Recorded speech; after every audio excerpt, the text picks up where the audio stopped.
Hi friends, welcome to my channel Irupotula Voice of Competitive Exams. Friends గత కొన్ని రోజుల నుంచి నేను కొన్ని అనివార్య కారణాల వల్ల వీడియోస్ చేయలేకపోయాను. అందుకు ఫస్ట్ మీ అందరికి సారీ. బట్ ఈ రోజు నుంచి ఖచ్చితంగా కంటిన్యూగా మన యూట్యూబ్ ఛానల్లో వీడియో చేయడం జరుగుతుంది. ఇక ఫ్రెండ్స్ మనము ఈ వీడియోలో ఈరోజు చెప్పుకోబోయే టాపిక్ కరెంట్ అఫైర్స్ నుంచి నోబెల్ పురస్కారాలు నోబెల్ ప్రైజెస్ గురించి మనము తెలుసుకుందాం. ప్రజెంట్ మనము తెలంగాణ ఆంధ్రప్రదేశ్లో జరిగేటటువంటి కాంపిటేటివ్ ఎగ్జామ్స్ను పరిశీలించినప్పుడు ఎవ్రీ కాంపిటేటివ్ ఎగ్జామ్స్లో 1 or 2 బిట్స్ మనకు ఈ అవార్డుల నుంచి రావడం జరుగుతుంది.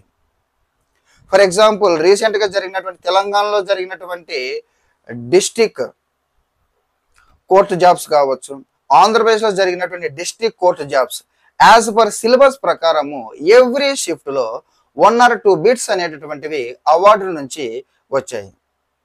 అదే విధంగా SI constable group 1 group 2 DSC and other competitive ఎగ్జామ్స్లో అవార్డుల నుంచి 1 or 2 బిట్స్ అనేవి రావడం జరుగుతుంది. నోబెల్ ప్రైజెస్, తర్వాత జాతీయ అంతర్జాతీయ అవార్డులు అంటే పద్మశ్రీ అవార్డులు, జాతీయ క్రీడా పురస్కారాలు, ఇతర అంతర్జాతీయ అవార్డులు, ఇటువంటి వాటి మీద ఖచ్చితంగా 1 or 2 బిట్స్ అనేవి రావడం జరుగుతుంది. అంటే అవార్డుల యొక్క ఇంపార్టెన్స్ అంటే ఖచ్చితంగా వస్తుంది ఈ యొక్క టాపిక్ నుంచి. కాబట్టి అవార్డుల టాపిక్ కూడా కరెంట్ అఫైర్స్లో వెరీ వెరీ ఇంపార్టెంట్. మరి ఈరోజు మనము చెప్పుకోబోయే టాపిక్ కరెంట్ అఫైర్స్ నుంచి నోబెల్ పురస్కారాలు నోబెల్ ప్రైజెస్ అన్నటువంటి టాపిక్ గురించి మనము తెలుసుకున్నాం. ఈ యొక్క నోబెల్ పురస్కారాలు అనే అంశాన్ని మనం పరిశీలించినప్పుడు if any competition exam, any competitive exam, ఇందులో ఉన్నటువంటి 3 టాపిక్స్ నుంచి మనకు ప్రశ్నలు అనేటువంటివి వస్తుంటాయి. అది మొట్టమొదటిది ఇంట్రొడక్షన్, నోబెల్ ప్రైజెస్ యొక్క ఇంట్రొడక్షన్ అనేటువంటి టాపిక్. అంటే నోబెల్ ప్రైజెస్ని ఏ ఏ రంగాల్లో ఇస్తారు, నోబెల్ ప్రైజెస్ని ఎవరు ఇస్తారు, ఏదైనా ఒక దేశం ఇస్తుందా, లేదా జాతీయ సంస్థన అంతర్జాతీయ సంస్థన, మరి ఎవరు ఈ యొక్క నోబెల్ పురస్కారాలను ప్రకటిస్తారు, ఎక్కడిస్తారు, ఎప్పుడు ఇస్తారు అనే టాపిక్ల గురించి మనము ఇంట్రొడక్షన్లో తెలుసుకుంటాం. రెండవది నోబెల్ పురస్కారాల గ్రహీతలు. మనకు ఎవ్రీ ఇయర్ నోబెల్ పురస్కారాలను అనౌన్స్మెంట్ చేస్తారు.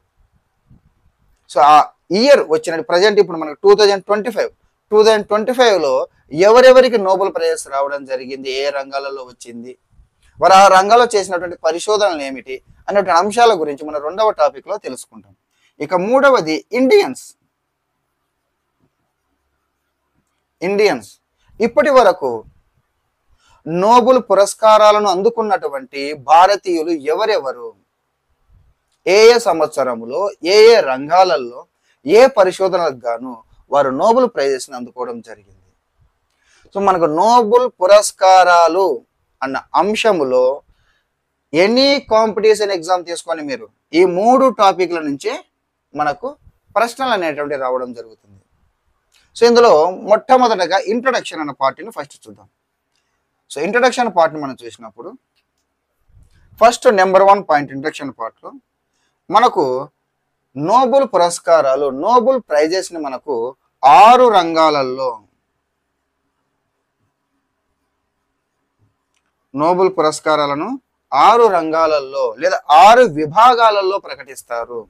అవి ఏంటేంటివి అన్నప్పుడు వైద్య శాస్త్రం, భౌతిక శాస్త్రం, రసాయన శాస్త్రం, సాహిత్యం, శాంతి, ఆర్థిక రంగం. సో వైద్య రంగం, భౌతిక శాస్త్రం, రసాయన శాస్త్రం, సాహిత్యం, శాంతి, ఆర్థిక రంగం అన్నటువంటి 6 విభాగాలలో నోబెల్ ప్రైజెస్ని అనౌన్స్మెంట్ చేస్తారు.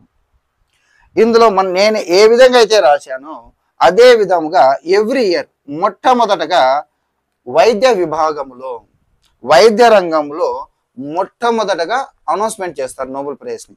ఆ విధంగా చివరగా ఆర్థిక రంగంలో అనౌన్స్మెంట్ చేస్తారు. ఎవ్రీ ఇయర్ నోబెల్ పురస్కారాలను అనౌన్స్మెంట్ చేసేది ఈ సీక్వెన్స్లోనే. మొదటగా ఫస్ట్ సాహిత్యం ఒక సంవత్సరము, నెక్స్ట్ ఇయర్ భౌతిక శాస్త్రం ఫస్ట్, అట్లా అనౌన్స్మెంట్ చేయరు. ఖచ్చితంగా ఎవ్రీ ఇయర్ మొట్టమొదటిగా వైద్య రంగంలో అనౌన్స్మెంట్ చేసిన తర్వాత భౌతిక శాస్త్రం, రసాయన శాస్త్రం, సాహిత్యం, శాంతి, చివరిగా ఆర్థిక రంగంలో అనౌన్స్మెంట్ చేస్తారు. మరి ఎవరిస్తారు వీటిని అన్నప్పుడు సెకండ్ పాయింట్, డైనమైట్ ని కనుగొన్నటువంటి ఆల్ఫ్రెడ్ నోబెల్. డైనమైట్ ని కనుగొన్నటువంటి ఆల్ఫ్రెడ్ నోబెల్ పేరు మీదుగా మనకు నోబెల్ ప్రైజెస్ ని అందజేస్తారు. ఈ ఆల్ఫ్రెడ్ నోబెల్ అనేటటువంటి వ్యక్తి స్వీడన్కి చెందినటువంటి ప్రముఖ రసాయన శాస్త్రవేత్త, ఇంజనీరు, వ్యాపారవేత్త, అంటే బహుముఖ ప్రజ్ఞాశాలి మనకు ఆల్ఫ్రెడ్ నోబెల్ అన్నటువంటి వ్యక్తి. ఈ ఆల్ఫ్రెడ్ నోబెల్ డైనమైట్ ని కనుగొన్న తర్వాత తను కనుగొన్నటువంటి డైనమైట్ ప్రపంచ శాంతి కంటే ప్రపంచ వినాశనానికి ఎక్కువగా కారణమవుతుంది. ప్రపంచ శాంతి కంటే ప్రపంచ వినాశనానికి ఎక్కువగా కారణమవుతుంది అన్నటువంటి ఆవేదనతో 1895లో ఒక ట్రస్ట్ను ఏర్పాటు చేశాడు. 1895లో ఒక ట్రస్ట్ను ఏర్పాటు చేశాడు. ఆ ట్రస్ట్ ద్వారా ఇక ప్రపంచ శాంతి కోసం అంటే యూజ్ఫుల్ అయ్యేటటువంటి ఒక ఏవైనా కానీ ఈ యొక్క రంగాలలో ప్రపంచానికి యూజ్ఫుల్ అయ్యేటటువంటి వాటిని ఎవరైనా ఆవిష్కరణలు, పరిశోధనలు చేసినటువంటి వారికి తన వంతు ప్రోత్సాహాన్ని అందించాలి. ఎందుకంటే తనకు అనుకున్నటువంటి డైనమైట్ ప్రపంచ శాంతి కంటే ప్రపంచ వినాశనానికి కారణమైంది కాబట్టి అలా జరగకుండా మంచి మంచి ఆవిష్కరణలు చేసినటువంటి వారిని ప్రోత్సహించాలి అన్న ఉద్దేశంతో 1895లో ఒక ట్రస్ట్ను ఏర్పాటు చేశారు.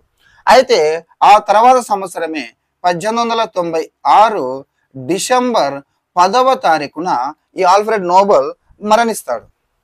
మరణిస్తే సో ఈ ట్రస్ట్ తరపున 1901 నుంచి ఎవరు ఈ ఆల్ఫ్రెడ్ నోబెల్ స్థాపించినటువంటి స్వీడన్లో స్థాపించినటువంటి ఈ నోబెల్ ట్రస్ట్ తరఫున ప్రతి సంవత్సరం మనకు నోబెల్ పురస్కారాలను ప్రకటిస్తూ ఉన్నారు. 1901 నుంచి ఈ యొక్క 6 రంగాలలో 6 విభాగాలలో నిష్ణాతులైనటువంటి 6 రంగాలలో మంచి మంచి ఆవిష్కరణలు, పరిశోధనలు చేసినటువంటి వ్యక్తులకు ఈ ట్రస్ట్ తరపున నోబెల్ ప్రైజెస్ ని అందజేస్తారు. ఎప్పుడు అందజేస్తారు అని అన్నప్పుడు ఈ యొక్క డిసెంబర్ 10వ తారీఖున ఆల్ఫ్రెడ్ నోబెల్ వర్ధంతి సందర్భముగా ఆల్ఫ్రెడ్ నోబెల్ వర్ధంతి సందర్భంగా ప్రతి సంవత్సరము ఈ 6 రంగాలలో చేసినటువంటి పరిశోధనలకు గాను నోబెల్ ప్రైజెస్ ని అందజేస్తారు. ఎక్కడిస్తారు నెక్స్ట్ మనకు ఎక్కడిస్తారు అన్నప్పుడు మనకి 6 రంగాలు ఉన్నాయి కదా, ఈ 6 రంగాల్లో ఒక్క శాంతి బహుమతి మాత్రం, ఒక శాంతి బహుమతి తప్ప మిగిలిన 5 వైద్యము, భౌతిక శాస్త్రం, రసాయన శాస్త్రం, సాహిత్యం, ఆర్థిక రంగం ఈ 6 విభాగాలలో ఒక నోబెల్ ప్రైజెస్ ని స్వీడన్ రాజధాని అయినటువంటి స్టాక్ హోమ్లో అందజేస్తారు. కానీ ఒక శాంతి బహుమతిని మాత్రం నార్వే రాజధాని ఓస్లోలో అందజేస్తారు. 5 స్వీడన్ రాజధాని స్టాక్ హోమ్, శాంతి బహుమతి నార్వే రాజధాని ఓస్లోలో. ఏమేమి ఇస్తారు అన్నప్పుడు నగదు పురస్కారం, గోల్డ్ మెడల్ అండ్ డిప్లొమా పత్రం, ఈ మూడింటిని ఈ నోబెల్ పురస్కార సందర్భంగా అందజేస్తారు. ప్రజెంట్ నగదు పురస్కారం ఎంత ఉందంటే మనకు 11 మిలియన్ స్వీడిష్ క్రోనార్స్ ఉంది. ఇది మన కరెన్సీలో కన్వర్ట్ చేసుకుంటే దాదాపుగా 10.38 కోట్లు అవుతుంది. సో ఇది మనకు ఫస్ట్ ఇంట్రడక్షన్. ఏ రంగాలు ఇస్తారు, ఎవరు ఇస్తారు, ఎప్పుడు ఇస్తారు, ఏమేమి ఇస్తారు అనేటటువంటిది మనకు ఇంట్రడక్షన్. నెక్స్ట్ మనము గ్రహీతలు. మరి 2025 ఈ సంవత్సరము నోబెల్ బహుమతులు అందుకోబోయేటటువంటి డిసెంబర్ 10వ తారీఖున ఇస్తారు. నోబెల్ బహుమతులు అందుకోబోయేటటువంటి వ్యక్తులు ఎవరెవరు, ఏ ఏ రంగాలలో ఏ ఏ పరిశోధనలకు గాను వచ్చింది. సో నెక్స్ట్ మనము చెప్పుకోబోయే టాపిక్ 2025 నోబెల్ పురస్కారాల గ్రహీతలు ఎవరు? ఎవరి ఇయర్ మనకు నోబెల్ ప్రైజ్ని ప్రకటిస్తారని చెప్పాను కదా. మరి 2025 నోబెల్ పురస్కారాలకు ఎవరెవరికి వచ్చింది? సో మనం చెప్పాము ఇంతకుముందే, మొట్టమొదటిగా వైద్య రంగంలో అనౌన్స్మెంట్ చేస్తారు, చిట్ట చివరికి ఆర్థిక రంగంలో అనౌన్స్మెంట్ చేస్తారు. అదే సీక్వెన్స్లో రాశాను నేను. అయితే ఇక్కడ నేను ఫస్ట్ సాహిత్యము శాంతి గురించి చెప్పుకుందాం. అనౌన్స్మెంట్ ఫస్ట్ వైద్య శాస్త్రమే యాజ్ ఎ రూల్ ప్రకారం. ఎందుకు నేను సాహిత్యం శాంతి చెప్తున్నానంటే, మ్యాక్సిమము సాహిత్యము శాంతిలో ఈ రెండు విభాగాలలో మ్యాక్సిమం ఒక్క పర్సన్కి ఇస్తారు అనమాట. మిగిలిన విభాగాలలో ప్రజెంట్గా ఇద్దరికి లేదా ముగ్గురికి అందజేస్తున్నారు. కాబట్టి ఫస్ట్ మనము సింగిల్ పర్సన్గా ఉన్నటువంటి సాహిత్యము శాంతి గురించి మనం తెలుసుకుందాం. సో సాహిత్యాన్ని మనం చూసినప్పుడు సాహిత్య విభాగంలో హంగేరీ దేశానికి చెందినటువంటి ప్రముఖ సాహితీవేత్త, ప్రముఖ హంగేరీ రచయిత అయినటువంటి లాస్లో క్రాస్నహోర్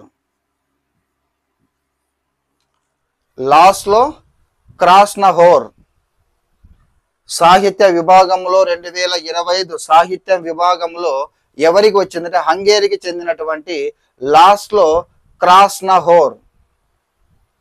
ఇక్కడ మీకు నేను ఒక విషయాన్ని చెప్పాలి.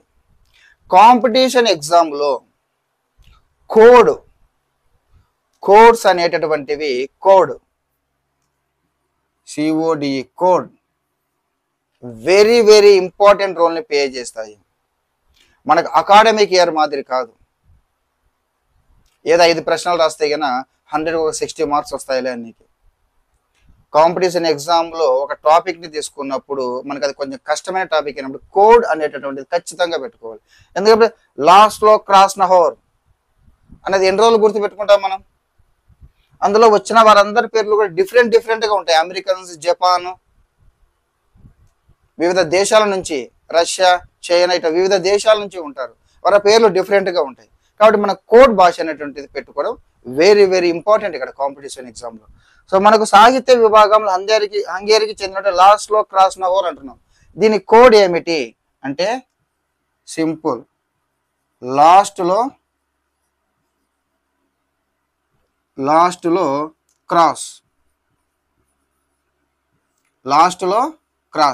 క్రాస్ ఎక్కడ ఉందంట? లాస్ట్లో ఉంది. లాస్ట్లో క్రాస్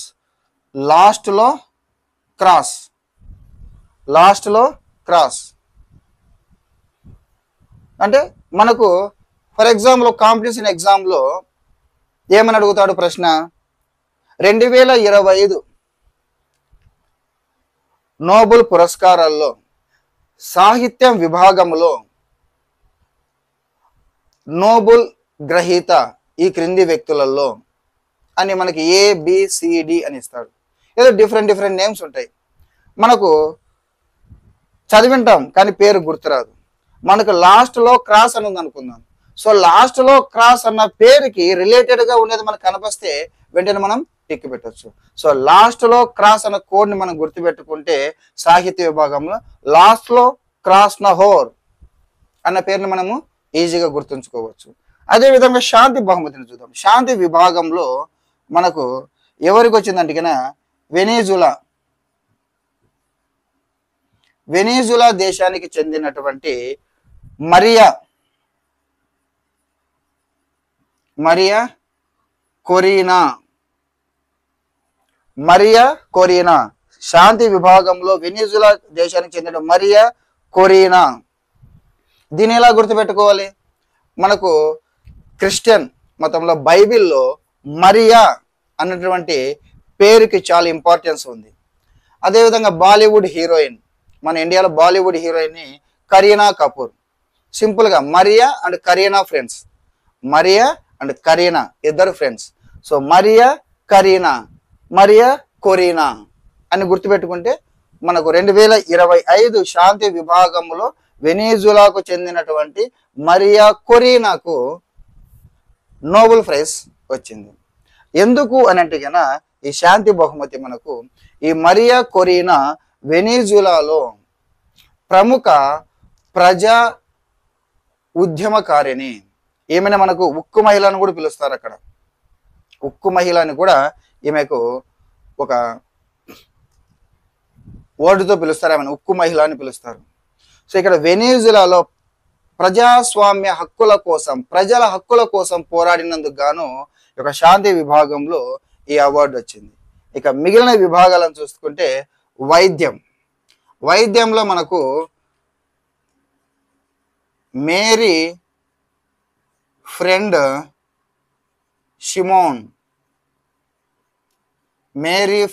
షిమోన్ అనే కోడ్ని గుర్తుపెట్టుకోవాలి. Mary friend Shimon. Mary friend ఎవరంట? షిమోన్. ఇక్కడ మనకు ముగ్గురు వ్యక్తులకు, మేరీ ఫ్రెండ్ షిమోన్ అనే ముగ్గురు వ్యక్తులకు వైద్య విభాగంలో మనకు 2025 నోబెల్ పురస్కారం వచ్చింది. మేరీ ఫ్రెండ్ షిమోన్ అని చూసినప్పుడు ఇక్కడ Mary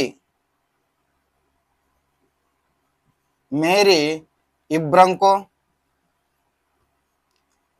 Fred Ramsdell, Shimon Sakaguchi. చూడండి, ఈ పేర్లు మనం గుర్తుపెట్టుకోవడం చాలా కష్టం. Mary Brunkow, Fred Ramsdell, Shimon Sakaguchi గుర్తుంటావు. మ్యాక్సిమం 1 or 2 days గుర్తుంటాయి, తర్వాత ఇంకా గుర్తుండవు. అందుకు సింపుల్ కోడ్. వైద్యంలో అంటే మెడికల్ కాలేజ్లో ఇద్దరు ఫ్రెండ్స్ ఉన్నారు. ఎవరు? Mary friend Shimon. Medical college వైద్య విభాగం మెడికల్ కాలేజీలో, నాకు తెలిసిన మెడికల్ కాలేజీలో మేరీ ఫ్రెండ్ ఎవరంటే షిమోన్. మేరీ మనకి 3 కనిపిస్తాయి. మేరీ ఫ్రెండ్ షిమోన్ అనే పదాలు కనిపించినాయంటే కన్నా ఏ విధంగా అడిగాను, వైద్య విభాగంలో వచ్చిన నోబెల్ పురస్కార గ్రహీతలు ఎవరని పేర్లు ABCD ఇచ్చినప్పుడు మనకి మేరీ కనిపించింది, ఫ్రెండ్ కనిపించింది, షిమోన్ కనిపించింది, వెంటనే టిక్ పెట్టచ్చు. మీరు బట్టి కొట్టాల్సిన పని, Mary Brunkow, Fred Ramsdell, Shimon సకాగుచి అని బట్టి కొట్టాల్సినటువంటి అవసరం లేదు. మరి వైద్య రంగంలో ఈ ముగ్గురికి, మేరీకి, ఫ్రెడ్కి, షిమోన్కి ఎందుకు ఇచ్చారు అని అంటే, మన మానవ శరీరములో ప్రతి మనిషిలో కూడా రోగ నిరోధక వ్యవస్థ రెసిస్టెన్స్ పవర్ అనేటువంటిది ఉంటుంది. సో ఈ రోగ నిరోధక వ్యవస్థ మీద వీరు చేసినటువంటి పరిశోధనలకు గాను ఈ ముగ్గురికి మనకు నోబెల్ ప్రైజ్ వచ్చింది. నెక్స్ట్ భౌతిక శాస్త్రం, ఫిజిక్స్. భౌతిక శాస్త్రాన్ని చూసినప్పుడు జాన్ మైకేల్ అన్న కోడ్ని గుర్తుపెట్టుకోవాలి. John Michael. మనకి జాన్ మైకేల్, ఇక్కడ కూడా ముగ్గురు, జాను మైకేల్. మళ్ళీ ప్రతిసారి మనకు గుర్తుండి పెట్టుకోవాల్సిన పనులే. జాన్ క్లార్క్, యాక్చువల్ పేరు John Clarke, John Martinis, Michel Devoret. So John Clarke, John Martinis, Michel Devoret. మళ్ళీ John Clarke, John Martinis, Michel Devoret అని బట్టి కొట్టాల్సిన పనులే. John Michel. వైద్యం అయితే కానీ మేరీ ఫ్రెండ్ షిమోన్, భౌతిక శాస్త్రం జాన్ మైకేల్. వీరికి భౌతిక శాస్త్రంలో క్వాంటమ్ మెకానిక్స్ మీద వీరు చేసినటువంటి పరిశోధనలకు గాను ఈ సంవత్సరం నోబెల్ ప్రైజ్ వచ్చింది వారికి. రసాయన శాస్త్రము ఒమర్, మనకు ఈ కాశ్మీర్లో ప్రముఖ పొలిటీషియన్ ఒమర్ అబ్దుల్లా ఉన్నాడు. ఒమర్ రిచర్డ్ సుస్సు. మనకు చిన్నపిల్ల చెప్తున్నాం, సుస్సు వస్తుంది, ఆ సుస్సుకు పోయావా అని. ఒమర్ రిచర్డ్ సుస్సు. వీళ్ళు కూడా ముగ్గురు, ఒమర్ రిచర్డ్ సుస్సు. సింపుల్గా చూడండి, Mary friend Shimon, John Michel, Omar Richard సుస్సుకు పోయాడు. ఒమర్ రిచర్డ్ యాడికి పోయాడు? సుస్సు బయనికి పోయాడు. ఒమర్ అంటే గన Omar Yaghi, Richard Robson, Susumu Kitagawa అని మొత్తం పేరు గుర్తుంచుకోవాల్సిన అవసరం లేదు. ఒమరు రిచర్డ్ సుస్సు అనేది గుర్తుంటే చాలు మనకి. వీరికి రసాయన శాస్త్రంలో ఏ పరిశోధనలకు గాను అంటే గన ఈ యొక్క ఎడారిలో ఉన్నటువంటి పొడి గాలి నుంచి నీటిని అంటే తేమను ఉత్పత్తి చేయడము, అదేవిధంగా గాలిలో ఉన్నటువంటి కార్బన్ డైఆక్సైడ్ సంగ్రహించడం వంటి పద్ధతుల కోసము వీరు ఆవిష్కరించినటువంటి ఈ యొక్క మెటల్ ఆర్గానిక్స్ అనే పరిశోధన మీద వీరికి రసాయన శాస్త్రంలో Omar Yaghi, Richard Robson, Susumu కిటగావాకి రసాయన శాస్త్రంలో 2025 నోబెల్ ప్రైజ్ వచ్చింది. ఇక చివరిగా ఆర్థిక శాస్త్రం. మన ఇళ్లలో ఎల్పిజి సిలిండర్ వాడుతుంటాం, ఇక్కడ ఎల్పిజి సిలిండర్ వాడుతుంటాం, ఎల్పిజి బదులు PPG. Philip, Peter and Joel. Philip ఇక్కడ కూడా ముగ్గురే, ఫిలిప్, పీటర్ అండ్ జోయల్కి ఈ సంవత్సరం ఆర్థిక విభాగంలో నోబెల్ ప్రైజ్ వచ్చింది. ఎందుకంటే వీరు ఈ యొక్క ఆర్థిక రంగంలో సృజనాత్మక విధ్వంసం అన్న టాపిక్, సృజనాత్మక విధ్వంసం, క్రియేటివ్ డిస్ట్రక్షన్ అంటారు ఇంగ్లీష్లో, దాన్ని విపులంగా విశదీకరించినందుకు, ప్రతిభావంతంగా దాన్ని విశదీకరించినందుకు వీరికి ఆర్థిక శాస్త్రములో వీరికి ఈ సంవత్సరం నోబెల్ ప్రైజ్ రావడం జరిగింది. చూడండి, సింపుల్గా ఒక పట్టిక మాదిరి ఇక్కడ ఏ రంగము ఎవరెవరికి వచ్చింది, ఏ పరిశోధనలకు గాని వచ్చింది, కానీ కోడ్ గుర్తుపెట్టుకోండి. సాహిత్యం లాస్ట్లో క్రాస్, శాంతి Marina Karina, Mary friend Shimon, John Michel, Omar Richard, సుసుకుపోయాడు, పిపిజి. సో ఇది మనకు నెక్స్ట్ టాపిక్. ఫస్ట్ టాపిక్ ఏం నేర్చుకున్నాము? ఇంట్రొడక్షన్. ఏ రంగాల్లో ఎవరు ఇస్తారు, ఎప్పుడు ఇస్తారు, ఎందుకు ఇస్తారు అన్న దాని గురించి నేర్చుకున్నాం. రెండవది ప్రజెంట్ 2025 గ్రహీతలు ఎవరు, ఏ రంగాల్లో ఎవరెవరికి వచ్చింది, ఏ పరిశోధనలకు గాని వచ్చింది. ఇక మూడవ టాపిక్ మన Indians, very very important topic, భారతీయులకు ఎప్పుడు ఎవరికి ఏ రంగంలో ఏ పరిశోధనలకు గాని వచ్చిందని దాని గురించి మనం తెలుసుకుందాం. సో నెక్స్ట్ మనకి ఈ యొక్క నోబెల్ పురస్కారాలు అన్నటువంటి అంశంలో మూడవ టాపిక్ మనం ఏం చెప్పుకున్నాము? ఇండియన్స్, భారతీయులు.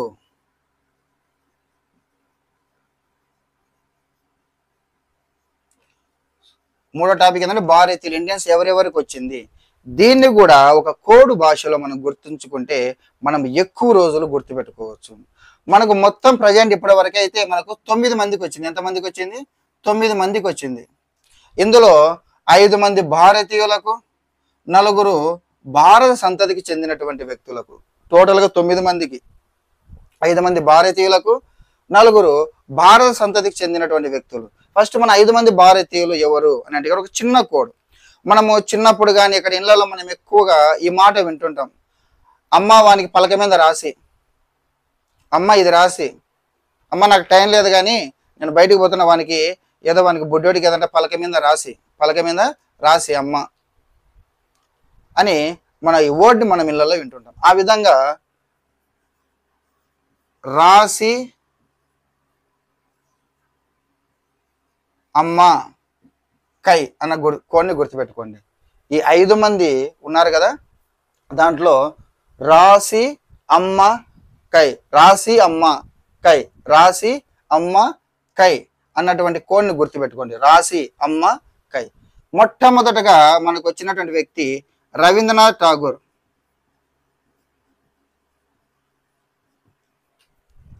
భారతీయులలో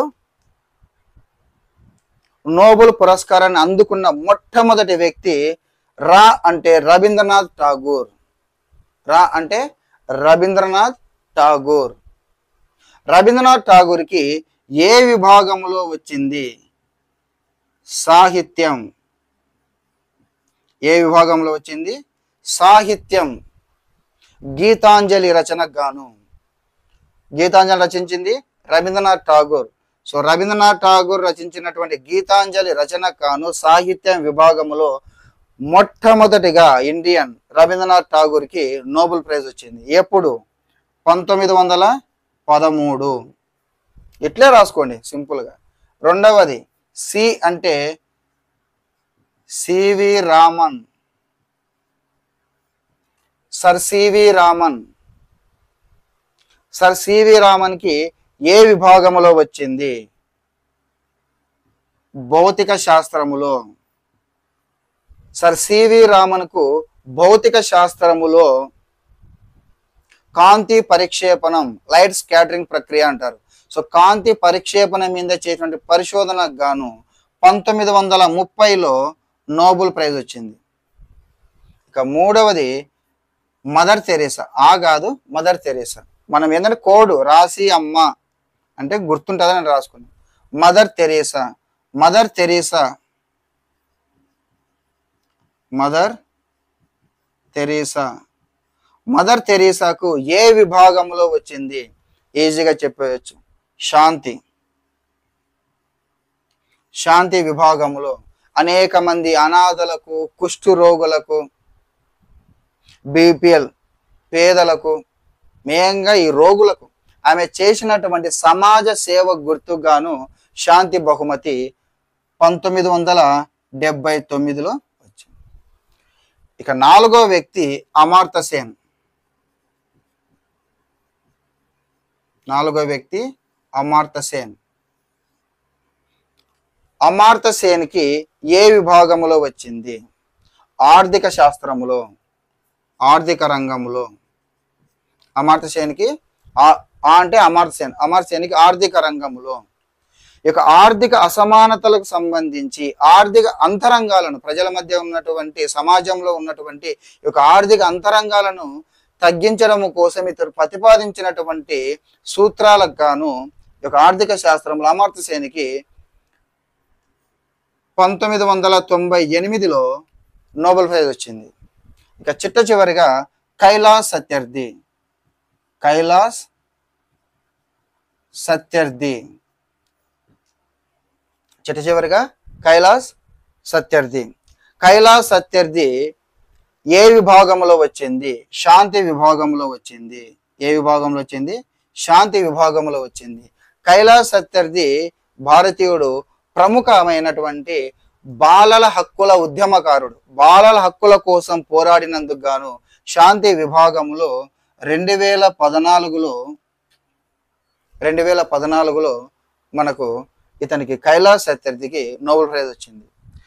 సో వీరు 5 మంది భారతీయులు, భారత సంతతికి చెందినటువంటి వ్యక్తులు. HSV ఏ భారత సంతతికి చెందినటువంటి 4 వ్యక్తులు ఎవరంటే గన HSV ఏ. హెచ్ అంటే గన అమర్త్య సేన్,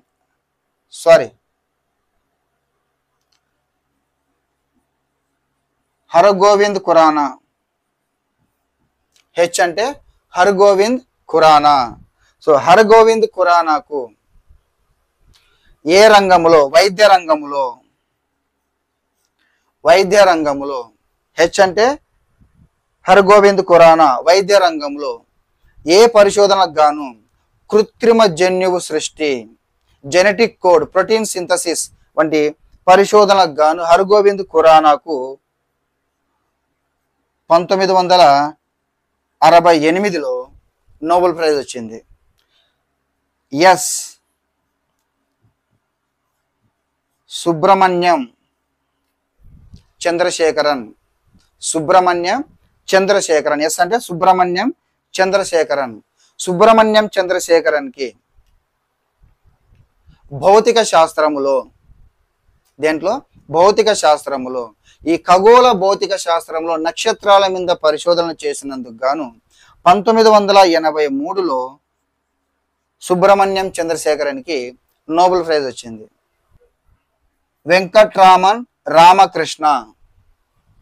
సో వెంకట్రామన్ రామకృష్ణకి మనకు రసాయన శాస్త్రములో వచ్చింది. రసాయన శాస్త్రంలో రైబోజోమ్స్ ప్రక్రియ మీద చేసినటువంటి పరిశోధనలకు గాను వెంకట్రామన్ రామకృష్ణన్కి 2009లో నోబెల్ ప్రైజ్ రావడం జరిగింది. ఇక చిట్ట చివరిగా ఏ అభిజిత్ బెనర్జీ. అభిజిత్ బెనర్జీకి చిట్ట చివరిగా 2019లో చిట్ట చివరి ఇండియన్ ఎవరంటే కానీ అభిజిత్ బెనర్జీ. 2019లో అభిజిత్ బెనర్జీకి ఆర్థిక రంగంలో నోబెల్ ప్రైజ్ వచ్చింది.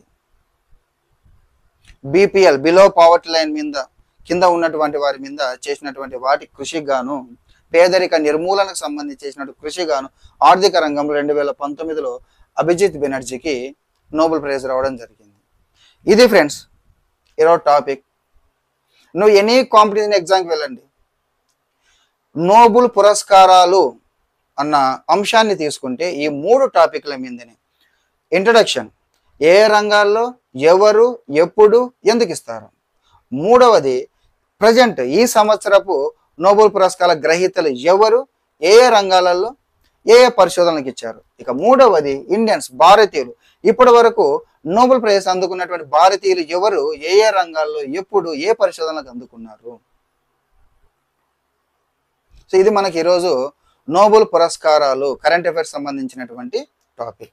ఓకే ఫ్రెండ్స్, ఈ వీడియో మీకు నచ్చితే లైక్ చేయండి, షేర్ చేయండి. ఎవరైనా నా యూట్యూబ్ ఛానల్ కొత్తగా చూస్తూ ఉన్నట్లయితే నా యూట్యూబ్ ఛానల్ ఖచ్చితంగా సబ్స్క్రైబ్ చేయండి. ఇటువంటి అనేకమైనటువంటి సబ్జెక్ట్ అనాలిసిస్ సంబంధించిన అనేక వీడియోస్ని ఈ రోజు నుంచి నేను ఖచ్చితంగా కంటిన్యూగా అప్లోడ్ చేస్తాను. ఓకేనా ఫ్రెండ్స్, ఆల్ ది బెస్ట్.